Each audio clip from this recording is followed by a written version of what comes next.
সকাল সকাল চলে এসেছি। কালকে তোমার থেকে বকা খেয়ে আমি সকাল সকাল চলে এসেছি। রোদের মধ্যে বেরিয়েছিলাম হচ্ছে পাতুরি কিনতে। হঠাৎ পাতুরি খেতে ইচ্ছে করেছে, কিন্তু কোথাও পাতুরি পাইনি, তাই মনটা খারাপ হয়ে গেছে। অন্নপূর্ণায় জিজ্ঞেস করলাম পাতুরি আছে, বললো না, এইখানে যা লেখা আছে তাই পাবে। রসুইতে গিয়ে ফোন করলাম, রসুইতেও বললো নেই, বলে আগের থেকে অর্ডার দিলে পেয়ে যেতেন।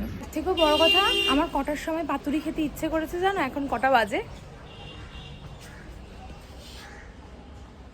3:50। 3:50 আমি ক্লাস থেকে ফিরলাম, তখন বাজে ওই 2:30 এরকম নাগাদ। ক্লাস থেকে ফিরে আমার হঠাৎ মনে হলো যে আমি পাতুরি খাবো।